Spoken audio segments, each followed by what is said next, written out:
Today's video is going to cover 5 tips of advice if you're new to the construction field, if you're new to being a contractor. Here's 5 tips that might help you in your journey to becoming a construction worker and or a contractor. Number 1, anticipate delays. When you're doing construction and you're a contractor or you're a worker, you have to anticipate delays. You have to anticipate people going out. You have to anticipate you making a plan and somebody backtracking your plan. Like, say I called out of work or something. I'm backtracking on my boss and now he has to figure out a different way or a different plan or somebody new to go with. Anticipate the delays. It could happen in orders. You place an order on windows, on doors, anything. There could be a delay in the order. We used to do it, and we'd order windows and they'd call us, talk about there's a 3-month delay in the windows and you'd have to wait 3 months just to install a couple windows and finish the job that you're trying to finish. So if you're new to the construction field, anticipate the delays. There is going to be delays. There's going to be delays involving everything between work, the people that you have working for you, your orders, somebody gives you a plan on a job and you plan this whole job out and then they tell you forget it. You know, you have to anticipate the delays. Stuff like that happens in construction. It's just part of it. It's all part of the trade. The only reason I can say all this is because I worked construction for 4.5 years. I was a carpenter. I did trim work. He had me do a little bit of everything, under houses and attics, everything. But mainly I was a carpenter and finished trim work. So number 2, ensure clear communication. And this is a very vital factor because you have to ensure clear communication if you're a contractor or if you're an employer. If you're a contractor, you have to ensure clear communication with if you're a contractor, you have to ensure clear communication with the customer. For instance, if you have a job and you give them a set price, you have to keep that set price. Or for instance, if you're doing a job and they come to you and they want more work done, well, when they tell you right then and there that they want more work done, you better give them a set price right then and right there. Because if you go through the work, I'm not saying everybody's like this, but you could go through the work and then you don't give them a set price and then they're like, oh, well, you never give me a price and I have to pay for that now. I've seen that happen so many times working construction. So just ensure clear communication with the customer. If you're an employer or a contractor working with your employer, ensure clear communication through the contractor and through the employer. If you're the contractor giving the employer a job, ensure, like my contractor, he used to come, he was a great guy. We worked together for years. I still work for him now, but he used to come and he would tell me to do a job and just like that, and I'd have to ask questions and just make sure I got everything right in my mind. So you have to ensure clear communication. You want to make sure you're getting the job done right. You don't want to be second guessing yourself, frame out a whole entire project, and then the boss man comes and he's like, what the fuck? Because it's all done wrong. Ensure clear communication. That is very, very important in the construction field. It's very important for the contractor, it's very important for the employer, and it's very important for contractor and employer talking to the customer to ensure the communication. Very important. Number 3, you want to be a team player in the field of construction. I used to go onto the jobs and, you know, I was a carpenter, but I'd go on the jobs, there'd be plumbers, there'd be HVAC technicians, there'd be people working under the houses, like all sorts of stuff, electricians.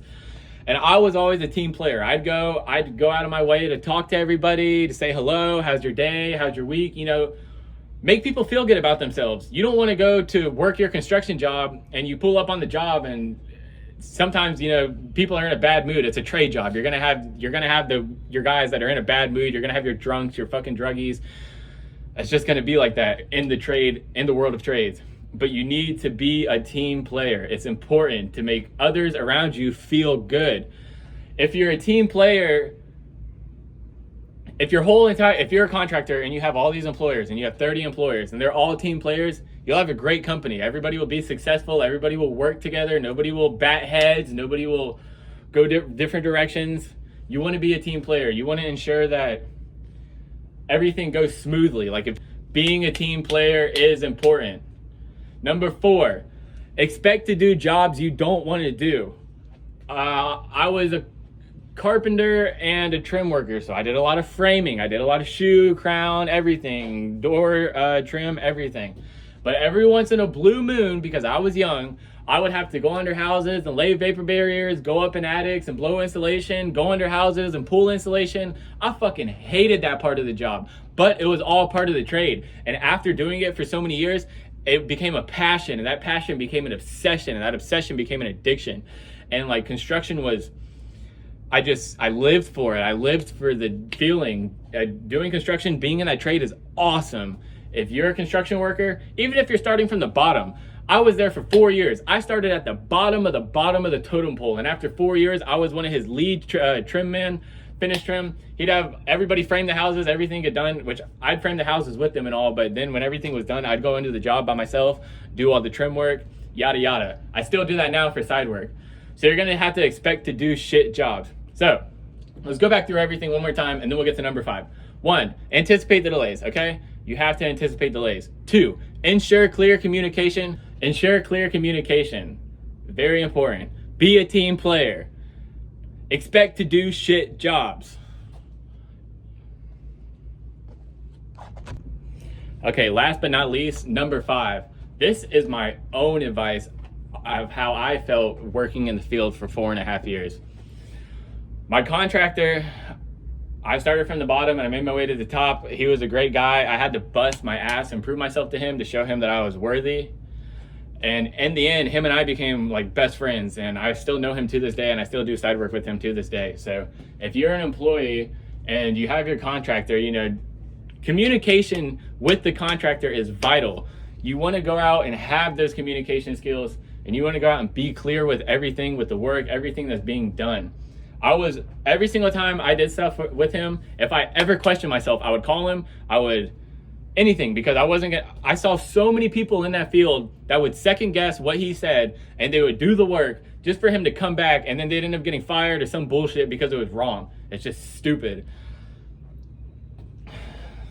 So you need to focus on yourself, focus on your work, focus on making your contractor happy, focus on making the customers happy. You need to have good customer service.